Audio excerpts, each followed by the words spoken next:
জানুয়ারিতে নির্বাচনী রোডম্যাপ ঘোষণা করবে অন্তর্বর্তী সরকার। যমুনা টিভিকে জানালেন উপদেষ্টা নাহিদ। সংস্কার কমিশনগুলোর রিপোর্ট প্রায় চূড়ান্ত। রাজনৈতিক দলগুলোকে প্রতিপক্ষ না বানাতে অন্তর্বর্তী সরকারের প্রতি মির্জা ফখরুলের আহ্বান। বললেন, ভারতে আশ্রয় নিয়ে ক্ষমতা ফিরে পেতে সক্রিয় শেখ হাসিনা। ফ্যাসিস্ট হাসিনা পালিয়ে গিয়ে ভারতে আশ্রয় নিয়েছে। সে সক্রিয়, সে অ্যাক্টিভ, সে তার কাজ করছে আবার মৃত ক্ষমতাকে ফিরে পাওয়ার জন্য। রাজনৈতিকভাবে মৃত্যু হলেও বদলায়নি আওয়ামী লীগের চরিত্র। মন্তব্য জামায়াত আমিরের। বললেন, দেশের শান্তি ও সার্বভৌমত্বের প্রশ্নে সবাই ঐক্যবদ্ধ। জুলাই অভ্যুত্থান ভুলতে বসেছে দেশবাসী। আক্ষেপ সমন্বয়কদের কণ্ঠে। পরিস্থিতি থেকে উত্তরণে সবাইকে ঐক্যবদ্ধ থাকার আহ্বান। একজন খুনির নাম দিয়ে আবারও স্লোগান দেই, একজন খুনির নাম দিয়ে আবারও দেয়ালে লিখন হয়। জুন 5 থেকে শুরু করে অগস্ট 5, এই সময়টা ভুলে যেতে বসেছি।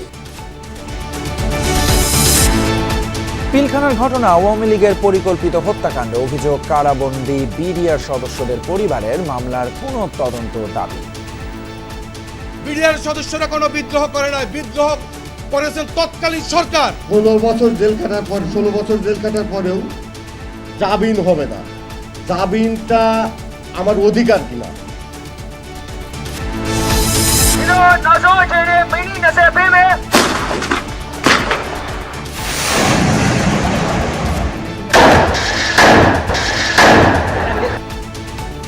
মিয়ানমার বাংলাদেশ সীমান্তবর্তী মংডু দখলে নেয়ার পরও অব্যাহত আরাকান আর্মির অভিযান। অনুপ্রবেশের অপেক্ষায় আরও 5 লাখ রোহিঙ্গা। এছাড়াও রাতে বাংলাদেশে আরও থাকছে। সারা দেশে বাড়ছে শীতের দাপট। কয়েক জেলায় মৃদু শৈত্যপ্রবাহ। মৌসুমের সর্বনিম্ন তাপমাত্রা রেকর্ড। পঞ্চগড়ে 8.4 ডিগ্রি সেলসিয়াস। কতদূর এগুলো নির্বাচন আর প্রশাসনের সংস্কার? কবেই বা হতে পারে ভোট? এই নিয়ে যমুনা নিউজের সাথে বেশ খোলাখুলি কথা বলেছেন অন্তর্বর্তী সরকারের তরুণ উপদেষ্টা এবং ছাত্র জনতার আন্দোলনের অন্যতম সমন্বয়ক নাহিদ ইসলাম। সহকর্মী লামিয়া তিথিকে জানিয়েছেন, কবে নাগাদ বোঝা যাবে দেশ এখন নির্বাচনের পথে।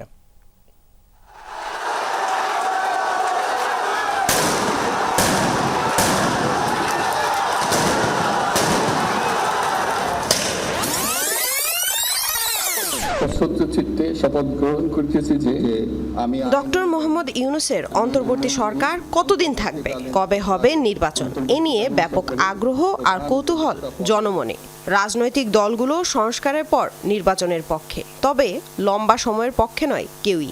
নির্বাচন কেন্দ্রিক প্রশাসন, আইন শৃঙ্খলার ব্যবস্থা, বিচার ব্যবস্থা, এগুলোর সংস্কারগুলো করেই আমাদেরকে অতি দ্রুত আমাদের নির্বাচনে যাওয়াটাই হবে এই দেশের মানুষের জন্য সবচেয়ে কল্যাণ। কবে ভোট হবে এ নিয়ে অন্তর্বর্তী সরকারের উপদেষ্টাদের মধ্যে আছে নিজস্ব মত ও যুক্তি।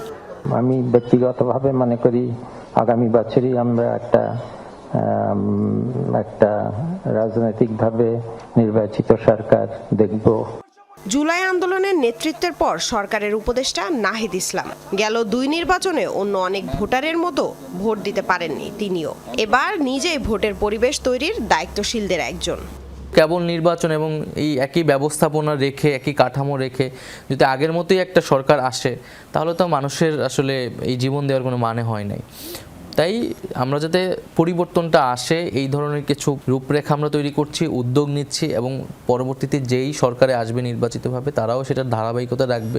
তো কবে নাগাদ সেই নির্বাচন? যমুনা টেলিভিশনকে জানালেন, খুব দেরি নয়। বাংলাদেশের মানুষ নির্বাচন প্রত্যাশা করতেছে। একটা বড় প্রজন্ম ভোট দিতে পারে না, আমি নিজেও কখনো ভোট দিতে পারিনি। ফলে আমরা সেটা অবশ্যই আগ্রহ করি। জানুয়ারির মধ্যেই সংস্কার কমিশন, যেগুলো 6টা প্রাথমিকভাবে হয়েছে, তাদের রিপোর্ট দেওয়ার কথা। তাদের রিপোর্টটা হলে সেটা রাজনৈতিক দলগুলোর সাথে একটা ব্যাপক আলোচনার ভিত্তিতে তখন হয়তো রোডম্যাপটা ঘোষণা করা হবে। এরই মধ্যে খসড়া ভোটার তালিকা প্রায় চূড়ান্ত করেছে নির্বাচন কমিশন। এরপর বাড়ি বাড়ি গিয়ে হালনাগাদ। একই সাথে চলবে সংস্কার। রাজনৈতিক দলগুলো ঝালিয়ে নিচ্ছে তৃণমূলে নিজেদের জনপ্রিয়তা। আমাদেরকে অব্যাহত রাখতে হবে। লামিয়া তিথি, যমুনা নিউজ, ঢাকা। রাজনৈতিক দলগুলোকে প্রতিপক্ষ না বানাতে অন্তর্বর্তী সরকারের প্রতি আহ্বান জানিয়েছে বিএনপি। বুদ্ধিজীবী দিবসের আলোচনায় মহাসচিব মির্জা ফখরুল ইসলাম আলমগীর তথ্য উপদেষ্টার বক্তব্য প্রত্যাহারের দাবি জানান। ঐক্যের বিকল্প নেই উল্লেখ করে বলেন, ভারতে বসে ক্ষমতা ফিরে পেতে সক্রিয় শেখ হাসিনা। স্থায়ী কমিটির সদস্য খন্দকার মোশাররফ হোসেন বলেছেন, সংস্কারের কথা বলে নির্বাচন বিলম্বিত করলে সরকারের জন্য খারাপ খবর আসবে, জনগণ ক্ষতিগ্রস্ত হবে। বাংলার স্বাধিকারের কথা বলেছিল।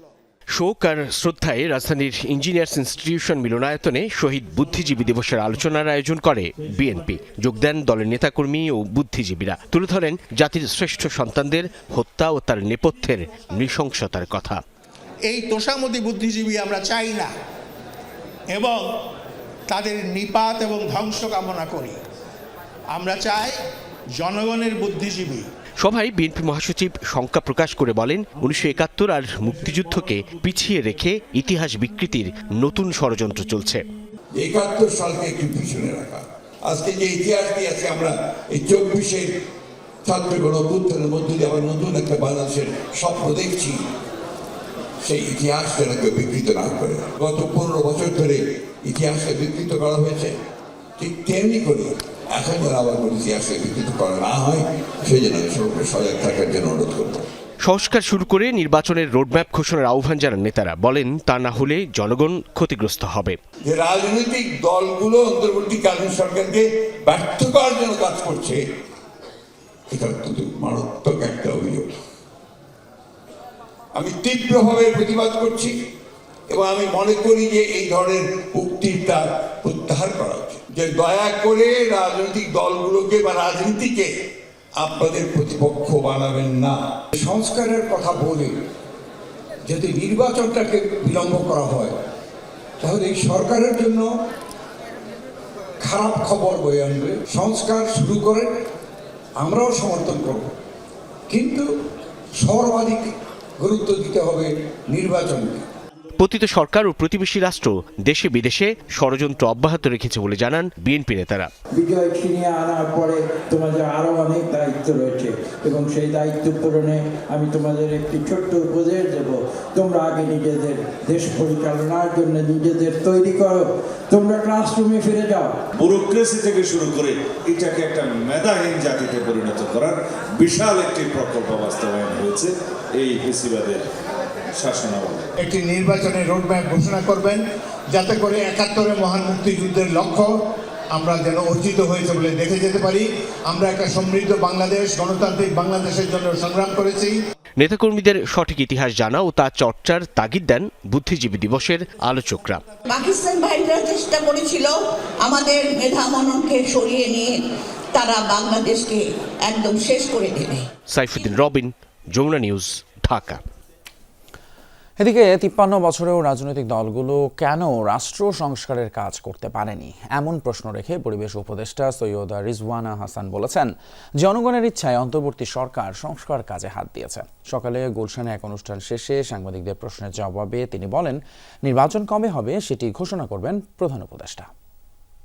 রাজনৈতিক দলেরা যে কথা বলছে যে তারা ছাড়া সমস্যার সমাধান করা সম্ভব না, তারা তাহলে 53 বছর সমস্যার সমাধান করে নাই কেন? Would you please answer? কেন আজকে আমাদেরকে দায়িত্ব নিতে হলো? Would you please answer? তারা একটা রূপকল্প কি এখনো পর্যন্ত আমাদেরকে দিয়েছে? তারা যে আমাদের কাছ থেকে বলছে যে ম্যাপ দিতে হবে, এই করতে হবে, রোড ম্যাপ করতে হবে, তারা কি একটা রোড ম্যাপ দিয়ে দিয়েছে যে এই সমস্যাগুলোর তারা কি করে সমাধান করবে?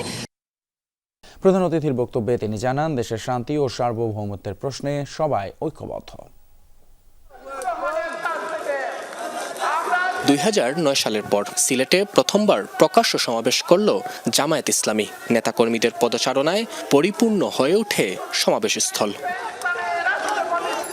11টার পর মঞ্চে ওঠেন জামায়াত আমির ডক্টর শফিকুর রহমান। এর আগে দলটির স্থানীয় ও কেন্দ্রীয় নেতৃবৃন্দ সমাবেশে উপস্থিত নেতাকর্মীদের উদ্দেশ্যে বিভিন্ন দিক নির্দেশনামূলক বক্তব্য দেন। বক্তব্যের শুরুতেই বিগত শাসনামলে নির্যাতিত নেতাকর্মীদের স্মরণ করেন আমির। অভিযোগ তুলেন, রাজনৈতিকভাবে মৃত্যু হলেও আওয়ামী লীগের চরিত্র পরিবর্তন হয়নি। জনগণের এই ধৈর্য, মানুষের প্রতি দায়বোধ, দেশের প্রতি ভালোবাসা একটা মহলের এখন সহ্য হচ্ছে না। তারা চেয়েছিল রক্তের পদ্মা, গঙ্গা, যমুনা, সুরমা বয়ে যায়, তাহলে তাদের রাজনীতি আবার জমে উঠবে দেশে বিদেশে। এটা না হওয়ার কারণে এখন তারা অশান্তিতে আছে, এখন তর পাচ্ছে। আগামী নির্বাচনে আওয়ামী লীগের অংশগ্রহণ সম্পর্কে ডক্টর শফিকুর রহমান বলেন, যারা মানুষের বুকে গুলি চালিয়েছে তারা কিভাবে ভোট চাইতে আসবে। আমি বলি, দেশকেই যারা সম্মান করে না তারা কার কাছে এসে নির্বাচনে ভোট দাবি করবে? যারা জনগণের কেনা টাকায় অস্ত্র এবং গুলি জনগণের বুকের উপর চালিয়ে দিয়ে ক্ষমতায় থাকার জন্য তারা কার কাছে ভোট চাইবে? সবশেষে তিনি বলেন, বৈষম্যহীন বাংলাদেশ গড়ে তোলাই জামায়াত ইসলামের একমাত্র লক্ষ্য। আমরা বৈষম্য নয়, বরঞ্চ বৈষম্যহীন ন্যায় বিচার করব একটা সমাজ চাই। নাবিল হোসেন, যমুনা নিউজ, সিলেট। দেশের অধিকাংশ মানুষ জুলাই অভ্যুত্থান ভুলতে বসেছে, আর সে কারণেই খুনিদের নামে মিছিল এবং স্লোগান হচ্ছে, এমন ক্ষোভ প্রকাশ করেছেন জাতীয় নাগরিক কমিটির মুখ্য সংগঠক সার্জিস আলম। জানিয়েছেন, কিছু মানুষ ব্যক্তি স্বার্থ উদ্ধারে ব্যস্ত। সকালে চাঁপাইনবাবগঞ্জ ফোরাম আয়োজিত আলোচনায় এসব কথা বলেন সার্জিস। আপনার এলাকায় বিনিয়োগ যদি না হয়। সকালে রাজধানীর ডিপ্লোমা ইঞ্জিনিয়ার্স ইনস্টিটিউশনে মিলন মেলার আয়োজন করে চাঁপাইনবাবগঞ্জ সমিতি। অনুষ্ঠানে বৈষম্য বিরোধী আন্দোলনে নিহতদের স্বজন এবং আহতদের হাতে তুলে দেয়া হয় সম্মাননা ও আর্থিক অনুদান। এর আগে আলোচনায় অংশ নিয়ে ছাত্র নেতারা বলেন, অভ্যুত্থানে নিহতদের ত্যাগ কোনোভাবেই বৃথা যেতে দেবে না বাংলাদেশের তরুণ সমাজ। আমরা শহীদ হওয়ার জন্য গিয়েছিলাম, আল্লাহ পাক সুবহানাহু ওয়া তাআলা আমাদেরকে কবুল করেনি, কিন্তু আমরা কথা দিচ্ছি শহীদদের যে আকাঙ্ক্ষা ছিল সে আকাঙ্ক্ষা বাস্তবায়ন হওয়ার আগ পর্যন্ত আমরা আমাদের লড়াই চালিয়ে যাব এবং আমরা নিজেদেরকেও আমাদের জীবন প্রস্তুত করার জন্য আমরা প্রস্তুত আছি। আলোচনায় সার্জিস আলম বলেন, কিছু মানুষ এখনো ব্যক্তি স্বার্থে কাজ করে যাচ্ছে, ভুলতে বসেছে জুলাই অভ্যুত্থানের রক্তক্ষয়ী স্মৃতি। আমরা বাংলাদেশের অধিকাংশ মানুষ এখন জুন 5 থেকে শুরু করে অগাস্ট 5 এই সময়টা ভুলে যেতে বসেছি। এই বাংলাদেশে আমরা এখনই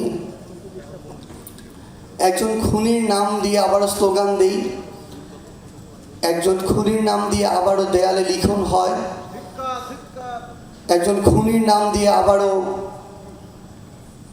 দেশের বাইরে থেকে অনলাইনে শত শত মানুষ ভিডিও কনফারেন্সে যুক্ত হয়। আওয়ামী লীগের শাসনামলের প্রতিটি ক্ষেত্রেই উত্তরবঙ্গের মানুষ বঞ্চিত হয়েছে বলেও উল্লেখ করেন সার্জিস। আজকে দক্ষিণের একটা পৌরসভা যে বাজেট পেয়েছে, উত্তরের একটা জেলা সে বাজেট পায়নি অর্থনৈতিক উন্নয়নে। একটা পরিবারের আত্মীয় স্বজন এবং এমনকি ওই পরিবারের শ্বশুর বাড়ির যত আত্মীয় স্বজন ছিল তাদের নামেও বাংলাদেশে অসংখ্য ইনস্টিটিউট হয়েছে, কিন্তু আপনি দেখবেন এই উত্তরের জনপদের 3টা প্রতিষ্ঠিত বিশ্ববিদ্যালয় নেই পুরো উত্তরের জনপদে। আলোচনায় উত্তরবঙ্গের উন্নয়নের বিভিন্ন দাবি তুলে ধরা হয় চাঁপাইনবাবগঞ্জের বিভিন্ন শ্রেণী পেশার মানুষের পক্ষ থেকে। ভাস্কর ভাদুরী, যমুনা নিউজ, ঢাকা। পিলখানা হত্যাকাণ্ড মামলার পুনঃ তদন্ত, কারাবন্দীদের মুক্তি, মামলার সব রায় বাতিল সহ 8টি দাবি জানিয়েছে কারা নির্যাতিত বিডিআর পরিবার। সকালে রাজধানীর জাতীয় প্রেস ক্লাবে জহুর হোসেন চৌধুরী হলে এক সংবাদ সম্মেলনে এই দাবি জানান তারা। এ সময় অভিযোগ করেন, পিলখানার ঘটনা কোনো বিদ্রোহ ছিল না, এটি ছিল তৎকালীন আওয়ামী লীগ সরকারের পরিকল্পিত হত্যাকাণ্ড। সীমান্তরক্ষী বাহিনীর ইতিহাসে কালো অধ্যায় পিলখানার নারকীয় হত্যাযজ্ঞ, যে ঘটনায় নির্মম মৃত্যু হয় 57 সেনা কর্মকর্তার। গেল 15 বছরেও সুরা হয়নি পিলখানা হত্যাকাণ্ডের। নানামুখী আলোচনা সমালোচনার পরও জানা যায়নি ঘটনার পেছনের ঘটনা, দায় চাপানোতেই কেটে গেছে বছরের পর বছর।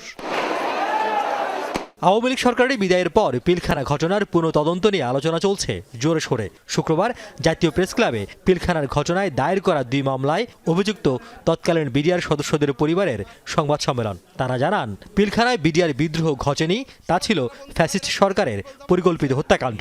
অভিযোগ করেন, বিদ্রোহের ঘটনায় গ্রেফতারকৃতদের নানাভাবে নির্যাতন করা হয়েছে বিগত সময়ে। বিডিআর সদস্যরা কোনো বিদ্রোহ করে নাই, বিদ্রোহ করেছেন তৎকালীন সরকার। তার ক্ষমতাকে ফাঁকামুক্ত করার জন্য বিডিআর ঘটনাটা ঘটাই দিয়ে তৎকালীন 25-26 ফেব্রুয়ারি উনি ফাঁকামুক্ত করেছেন। 15 বছর জেল কাটার পর, 16 বছর জেল কাটার পরেও জামিন হবে না। জামিনটা আমার অধিকার কিনা, আমরা কি বাংলাদেশের নাগরিক কিনা, এইটা আপনাদের কাছে আমার প্রশ্ন। সংবাদ সম্মেলনে পরিবারের সদস্যরা দাবি করেন মামলাগুলোতে ঢালাওভাবে আসামি করায় নির্দোষ ব্যক্তিরাও শাস্তি পাচ্ছেন। এজন্য ঘটনার সুষ্ঠু তদন্ত করে প্রকৃত দোষীদের শাস্তি দাবি ও বাকিদের মুক্তি দেওয়ার দাবি জানান তারা। ফ্যাসিস্ট স্বৈরশাসক হাসিনার প্রহসনমূলক যে 2টি মামলা করা হয়েছে, এই মামলার যে সকল রায় দেওয়া হয়েছে এই রায়গুলোকে বাতিল করতে হবে।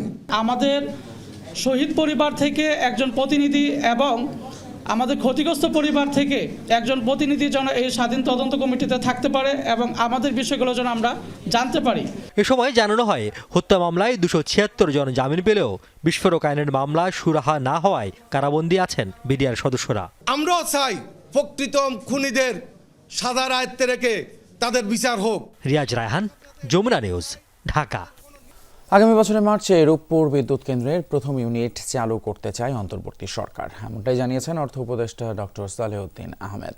বিজ্ঞান ও প্রযুক্তি মন্ত্রণালয়ের বিশেষজ্ঞ দল নিয়ে রূপপুর প্রকল্প পরিদর্শনের পর অর্থ উপদেষ্টা বলেন, পরমাণু নিরাপত্তার সর্বাধুনিক পদ্ধতি মেনেই নির্মাণ হয়েছে রূপপুর পারমাণবিক বিদ্যুৎ কেন্দ্র।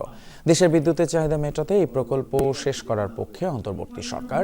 তাই আন্তর্জাতিক আণবিক শক্তি সংস্থার চূড়ান্ত অনুমোদন পেলে ও প্রয়োজনীয় পরীক্ষা নিরীক্ষা শেষে দ্রুত বিদ্যুৎ উৎপাদনে যেতে চায় সরকার।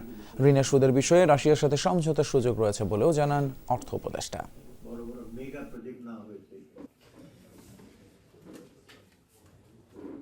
আগের সরকার কি করেছে না করে সেটা অন্য জিনিস, সেটা আমার দরকার, আমরা এটা শেষ করার পক্ষে ডেফিনেটলি যত তাড়াতাড়ি সম্ভব, কারণ এটা আমাদেরকে মানে ইলেকট্রিসিটি ইসে করবে। প্রত্যেকটা স্টেপে ইন্টারন্যাশনাল অ্যাটমিক এনার্জি কমিশন ওরা সার্টিফাই করে, না হলে পারবে না, কারণ এটা একটা এই নিউক্লিয়ার প্রজেক্ট ইন্টারন্যাশনাল চুক্তির আন্ডারে পড়ে, এটা বায়োলেটারাল চুক্তি না।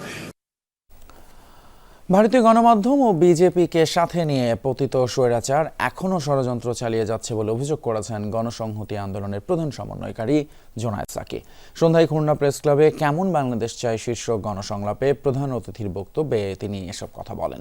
এ সময় মিয়ানমারের যুদ্ধ পরিস্থিতির কথা উল্লেখ করে জোনায়েদ সাকি বলেন, দেশের জাতীয় নিরাপত্তা নানা দিক থেকে হুমকির মুখে আছে, সেজন্য সবাইকে ঐক্যবদ্ধ থাকার আহ্বান জানান তিনি।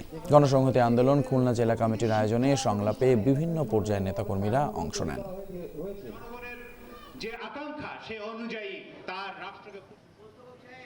পতিত ফ্যাসিস্টরা ভারতে পালিয়ে গিয়ে সেখান থেকে ষড়যন্ত্র করছে, আর ভারতের গণমাধ্যমের একটা অংশ এবং তাদের এমনকি সরকারে যে দল আছে বিজেপি, তারা তাদের নিজেদের স্বার্থে এই পতিত ফ্যাসিস্টদেরকে সাহায্য করে যাচ্ছে। এখন যৌবন যার, মিছিলে যাবার তার শ্রেষ্ঠ সময়। বাংলা কবিতার কালজয়ী কবি হেলাল হাফিজ আর নেই। গুরুতর অসুস্থ অবস্থায় তাকে বিএসএমএমইউতে নেওয়া হলে চিকিৎসক তাকে মৃত ঘোষণা করেন। মৃত্যুকালে তার বয়স হয়েছিল ৭৬ বছর। শনিবার বেলা ১১টায় বাংলা একাডেমিতে তার প্রথম জানাজা অনুষ্ঠিত হবে। বাদ জোহর প্রেস ক্লাবে হবে দ্বিতীয় জানাজা। এরপর মরদেহ নেওয়া হবে গ্রামের বাড়ি নেত্রকোনায়, সেখানে দাফনের কথা জানিয়েছে কবির পরিবার। হেলাল হাফিজ দীর্ঘদিন গ্লুকোমায় আক্রান্ত ছিলেন, পাশাপাশি কিডনি, ডায়াবেটিস ও স্নায়ুর জটিলতায় ভুগছিলেন। রাজধানীর একটি হোস্টেলে অসুস্থ হয়ে পড়লে কবিকে মুমূর্ষু অবস্থায় নেওয়া হয় বিএসএমএমইউতে। সেখানে চিকিৎসক জানান, হাসপাতালে পৌঁছানোর আগেই মৃত্যু হয়েছে কবির। উত্তাল ৬০-এর দশক হয়ে ওঠে হেলাল হাফিজের কবিতার উপজীব্য। ১৯৬৯ সালে গণ অভ্যুত্থানের সময় রচিত নিষিদ্ধ সম্পাদকীয় কবিতাটি তাকে এনে দেয় খ্যাতি। সে সময় তার কবিতাই হয়ে উঠেছিল মিছিলের স্লোগান। ৯০-এর স্বৈরাচার বিরোধী আন্দোলনেও কবিতাটি তুমুল সাড়া জাগায়। ১৯৮৬ সালে প্রকাশিত প্রথম কাব্যগ্রন্থ যে জলে আগুন জ্বলে কবিকে নিয়ে যায় জনপ্রিয়তার তুঙ্গে। এখন পর্যন্ত এর ৩৩টির বেশি সংস্করণ বেরিয়েছে।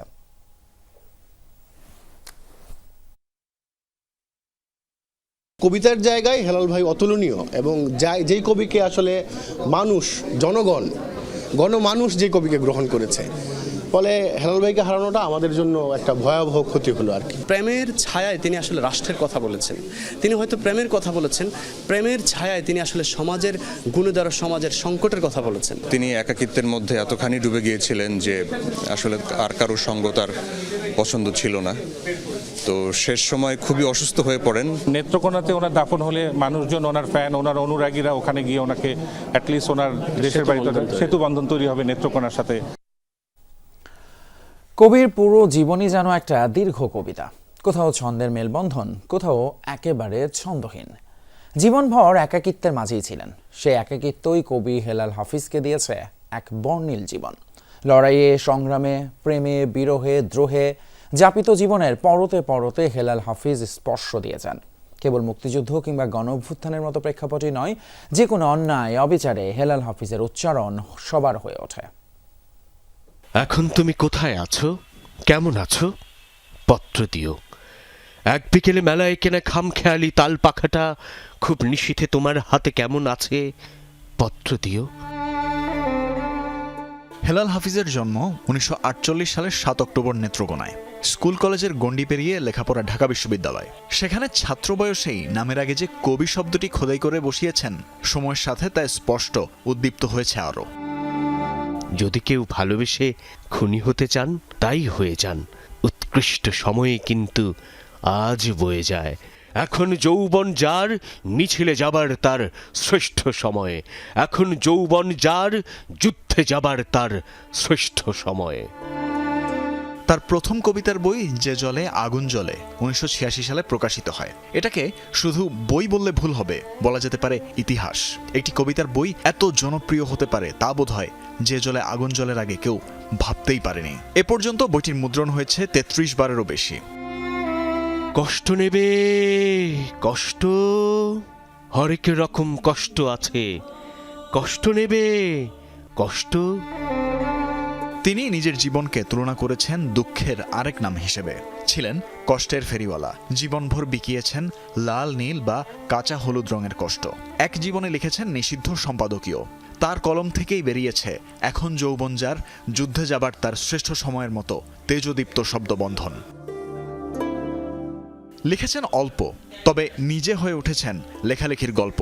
কবি দৈনিক যুগান্তর সহ বিভিন্ন পত্রিকায় দীর্ঘদিন ধরে করেছেন সাংবাদিকতাও, কিন্তু ব্যক্তি জীবনের মতো থিতু হননি কোথাও।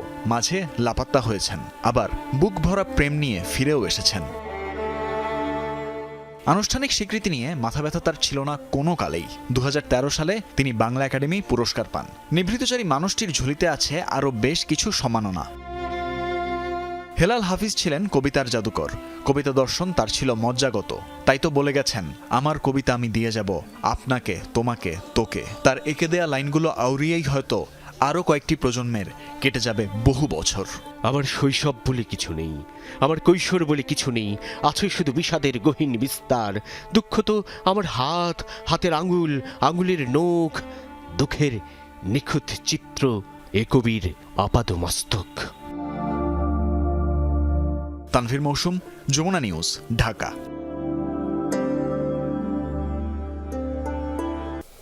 চট্টগ্রাম বিশ্ববিদ্যালয়ে 2 শিক্ষার্থীর উপর দুর্বৃত্তদের হামলার প্রতিবাদে মূল ফটক আটকে বিক্ষোভ করেছে শিক্ষার্থীরা। সন্ধ্যায় বিশ্ববিদ্যালয়ের 0 পয়েন্ট এলাকায় এই বিক্ষোভ কর্মসূচি করে তারা। পরে প্রশাসনের আশ্বাসে মূল ফটক খুলে দেয় আন্দোলনরত শিক্ষার্থীরা। এর আগে বৃহস্পতিবার রাত 12:30টায় আন্তর্জাতিক সম্পর্ক বিভাগের 2 শিক্ষার্থী মহিবুল ইসলাম মহিব ও নীরব আহমেদের উপর হামলা চালায় কয়েকজন। ছিনিয়ে নেয় সাথে থাকা মূল্যবান মালামাল। তাদের অভিযোগ, এমন ঘটনার পর প্রক্টোরিয়াল বডি সদস্যদের সাথে যোগাযোগ করার চেষ্টা করলেও সহযোগিতা পাননি তারা। দ্রুত হামলাকারীদের চিহ্নিত করে গ্রেপ্তার ও ক্যাম্পাস এলাকায় নিরাপত্তা বাড়ানোর দাবি শিক্ষার্থীদের। পৌষ শুরু হতে বাকি আরও কতটা দিন, অথচ এখনই শীতের তীব্রতা অনুভূত হচ্ছে দেশের প্রায় সব অঞ্চলেই। আবহাওয়া অফিস বলছে, বায়ু দূষণ বেশি থাকায় এবছর অগ্রিম অনুভূত হচ্ছে শীত। দিনভরই থাকছে কুয়াশাচ্ছন্ন পরিবেশ আর হাড় হিম করা কনকনে বাতাস। আবহাওয়াবিদরা বলছেন, গেল বছরের তুলনায় শীতের স্থায়িত্ব হবে দীর্ঘ, তাপমাত্রার তুলনায় ঠান্ডা অনুভূত হবে বেশি। শেষের দিকে অগ্রহায়ণ, আশি করছে পৌষ। এরই মধ্যে দাপট দেখাচ্ছে হিমেল হাওয়া আর কনকনে ঠান্ডা। দিনের আলো না ফুরোতেই চারদিক ঢেকে যাচ্ছে ঘন কুয়াশায়। সেই সঙ্গে হিম বাতাস কাঁপুনি ধরিয়ে দিচ্ছে হাড়ে। সাধারণ মানুষ বলছেন, পৌষের আগে এমন ঘন কুয়াশা দেখা যায় না প্রতি বছর। পৌষ মাস এখনো আসেনি, আগে শীতের তীব্রতা শুরু হয়েছে এবং এটা হয়তো সামনে আরো বাড়তে পারে। কুয়াশা অনেক, সকালবেলা তো দেখাই যায় না, মনে হয় যে রোদ হয়। 11টার দিকে একটু ফর্সা হয়। হাত পা খুব ঠান্ডা, আর পা আমার ঠান্ডা মারে হয়ে আছে। মোটামুটি ভালো শীত, তাই জন্য আমাদের বের হওয়ার সময় মোটা এবং শক্ত কাপড় পরতে হয়। ঠান্ডা অনেক কষ্ট হয়, কি করবো, প্যারের জন্য তো নামতে হবে। আবহাওয়া অফিস বলছে এবছর আগে ভাগে অনুভূত হচ্ছে শীতের তীব্রতা। মূলত বায়ু দূষণের কারণেই দিনভর থাকে কুয়াশাচ্ছন্ন পরিবেশ। বাতাসে মাত্রাতিরিক্ত ধূলিকণার কারণে কুয়াশা থাকছে দীর্ঘ সময়, ফলে গেল বছরের তুলনায় বেড়েছে শীতের দাপট। বায়ু দূষণ কিন্তু বেশি বৃদ্ধি পাচ্ছে, সেই জন্য আমাদের কুয়াশার পরিমাণটাও বৃদ্ধি পাচ্ছে। বায়ুতে যে পার্টিকেলসগুলো থাকে সেই পার্টিকেলসগুলোর জন্যই কিন্তু আমাদের ক্লাউডগুলো ফর্মেশন হয়। তো দূষণের কারণে ক্লাউডগুলো ফর্মেশন হওয়ার কারণে কুয়াশার এটা একটু। আগামী 15 থেকে 16 ডিসেম্বর প্রায় অপরিবর্তিত থাকবে তাপমাত্রা, এরপর কিছুটা বাড়তে পারে। এর মধ্যে বিক্ষিপ্তভাবে মৃদু শৈত্যপ্রবাহ বয়ে যেতে পারে দেশের কোনো কোনো অঞ্চলে। 15-16 তারিখের পরে 1-2 দিনের জন্য রাইজ করে পরে আবার টেম্পারেচার 20 তারিখের পরে টেম্পারেচারটা আবার গ্রাজুয়ালি ফল করবে আর কি।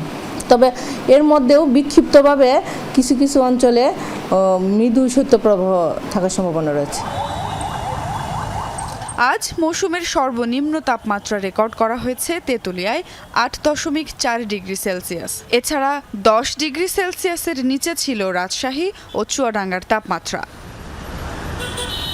বায়ু দূষণের কারণে শীতের তীব্রতা বৃদ্ধি কিংবা গ্রীষ্মকালে অস্বাভাবিক গরম, প্রতি বছরই পরিবেশ একটু একটু করে জানান দিচ্ছে সে ভালো নেই। তাই সময় থাকতে পরিবেশের প্রতি আরও যত্নশীল না হওয়া গেলে, দূষণ কমানো না গেলে সামনে অপেক্ষা করছে আরও কঠিন দিন। সুমাইয়া ঐশী, যমুনা নিউজ, ঢাকা। অগ্রহায়ণের শেষ ভাগে সারা দেশে জেঁকে বসেছে শীত। পঞ্চগড়, রাজশাহী, চুয়াডাঙ্গা জেলার উপর দিয়ে বইছে মৃদু শৈত্যপ্রবাহ। সকালে পঞ্চগড়ের তেঁতুলিয়ায় দেশের সর্বনিম্ন তাপমাত্রা রেকর্ড করা হয় 8.4 ডিগ্রি সেলসিয়াস, যা এই মৌসুমের সর্বনিম্ন। তীব্র শীতে জবথবু জনজীবন, সবচেয়ে বেশি বিপাকে ছিন্নমূল শ্রমজীবী মানুষ। মেলা গড়ালেও অনেক জায়গায় দেখা মিলছে না সূর্যের। উত্তর ও দক্ষিণ পশ্চিমাঞ্চলে শীতের দাপট আরও বাড়বে, এমনটা জানিয়েছে আবহাওয়া অধিদপ্তর। এদিকে ঘন কুয়াশায় দৃষ্টিসীমা কমে যাওয়ায় ভোর রাত 2:30 থেকে পাটুরিয়া দৌলতদিয়া নৌরুটে 5 ঘন্টা ফেরি চলাচল বন্ধ ছিল। এতে চরম ভোগান্তিতে পড়েন যাত্রী ও পরিবহন চালক শ্রমিকরা। নুরুল ইসলাম ফাউন্ডেশনের উদ্যোগে ঢাকার নবাবগঞ্জে শীত বস্ত্র বিতরণ করা হয়েছে। প্রথমে নবাবগঞ্জের আগলা ইউনিয়নে শীত বস্ত্র বিতরণ করেন যমুনা গ্রুপের চেয়ারম্যান অ্যাডভোকেট সালমা ইসলাম। পরে চুরাইন, গালিমপুর, ব্রাহা ও বক্সনগড় ইউনিয়নে শীত বস্ত্র বিতরণ করেন তিনি। এতে সহায়তা পেয়েছেন প্রায় 6,000 মানুষ। শীত বস্ত্র পেয়ে নুরুল ইসলাম ফাউন্ডেশনের প্রতি কৃতজ্ঞতা জানান হতদরিদ্ররা।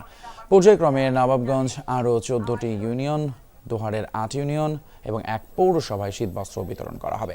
এই অঞ্চলের মানুষের পাশে সবসময় থাকার কথা জানিয়েছেন অ্যাডভোকেট সালমা ইসলাম। অনুষ্ঠানে জাতীয় পার্টির নেতাকর্মীরা উপস্থিত ছিলেন। বিগত 17 বছর ধরে আমি আমাদের এই 14টি ইউনিয়নে ঘুরে ঘুরে আমি অনেক শীত বস্ত্র, শীত আসলে এবং ঈদ আসলে ঈদের বস্ত্র কাপড় চোপড় নিয়ে আপনাদের মাঝে আমি হাজির হই। ঠিক আজকে আমি নুরুল ইসলাম ফাউন্ডেশনের উদ্যোগে আপনাদের জন্য কম্বল নিয়ে আমি এসেছি। প্রতি বছর আমাদেরকে সালমা ইসলাম আমাদেরকে কম্বল বিতরণ করে, আমাকে শীতের মধ্যে সাহায্য করে। কম্বল দেয়, বছর বছর দেয়, আমরা পাই, আমরা তার জন্য দোয়া করি সে যে ভালো থাকে, আল্লাহ তার ভালো রাখে। বাংলাদেশের পরিস্থিতির উপরে নজর রাখছে ভারত, এই মন্তব্য করেছেন দেশটির পররাষ্ট্রমন্ত্রী এস জয়শঙ্কর। লোকসভায় দেয়া ভাষণে তিনি বলেন, বাংলাদেশের সংখ্যালঘু ইস্যুতে উদ্বিগ্ন ভারত। সম্প্রতি দুদেশের পররাষ্ট্র সচিব পর্যায়ের বৈঠকেও এই ইস্যুতে আলোচনা হয়েছে। বাংলাদেশের সংখ্যালঘুদের সাথে যা ঘটছে তা উদ্বেগ তৈরি করেছে। সংখ্যালঘুদের উপর একাধিক হামলার ঘটনা সামনে এসেছে। আমরা এই বিষয়টি নিয়ে উদ্বেগের কথা জানিয়েছি। আশা করি বাংলাদেশ নিজের স্বার্থেই সংখ্যালঘুদের উপরে হওয়া নির্যাতন প্রতিরোধ করবে। বাংলাদেশের অন্তর্বর্তী সরকারের সাথে ঘনিষ্ঠভাবে কাজ করছে যুক্তরাষ্ট্র। বৃহস্পতিবার হোয়াইট হাউসে ব্রিফিংয়ে এমনটাই জানিয়েছেন নিরাপত্তা উপদেষ্টা এবং মুখপাত্র জন কিরবি। তিনি বলেন, নিরাপত্তা ইস্যুতে ঢাকার সাথে কাজ করছে ওয়াশিংটন। বাংলাদেশ নিরাপত্তা বাহিনীর সক্ষমতা বাড়াতে আলোচনা চলছে।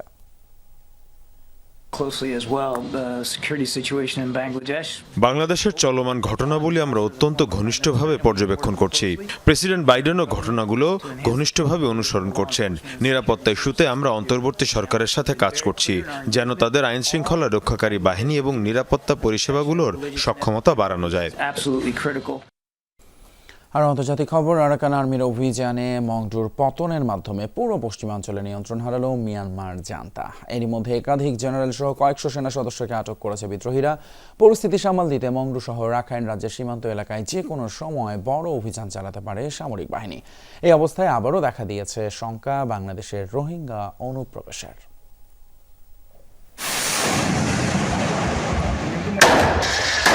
চলতি সপ্তাহের শুরুতেই রাখাইন রাজ্যের কৌশলগতভাবে গুরুত্বপূর্ণ শহর মংডুর নিয়ন্ত্রণ হারায় জান্তা বাহিনী। দীর্ঘ 11 মাসের লড়াইয়ের পর শহরটি দখলে নেয় বিদ্রোহী গোষ্ঠী আরাকান আর্মি। মিয়ানমার সীমান্তরক্ষী বাহিনীর সবচেয়ে গুরুত্বপূর্ণ ঘাঁটিটি নিয়ন্ত্রণ নেয় বিদ্রোহীরা। এর ফলে বাংলাদেশ মিয়ানমার সীমান্তের প্রায় 270 কিলোমিটার এলাকার নিয়ন্ত্রণ এখন আরাকান আর্মির হাতে। বিদ্রোহী গোষ্ঠীটি সহ মিয়ানমারের বিভিন্ন গণমাধ্যমে প্রচারিত ভিডিওতে দেখা যায় এরই মধ্যে এক জেনারেল সহ বেশ কয়েকজন উচ্চপদস্থ সেনা কর্মকর্তাকে বন্দী করা হয়েছে। সেনাঘাটির ভেতরে অনেক মরদেহ পড়ে থাকতে দেখা যায়। আন্তর্জাতিক বিভিন্ন গণমাধ্যম বলছে দুপক্ষের দীর্ঘ সংঘাতে ধ্বংস হয়েছে মংডুর প্রায় 80% স্থাপনা, বাস্তুচ্যুত হয়েছেন বহু মানুষ, দেখা দিয়েছে চরম খাদ্য সংকট। যে কোনো সময় রাখাইনের পশ্চিমাঞ্চলে বড় পরিসরে সেনা অভিযান চালাতে পারে জান্তা বাহিনী। তাই বাংলাদেশ সীমান্তে আবারও রোহিঙ্গা ঢলের শঙ্কা দেখা দিয়েছে। রাখাইন রাজ্যে এখনো বসবাস 5 লাখের বেশি রোহিঙ্গার। মীর মুশফিকা হাসান, যমুনা নিউজ।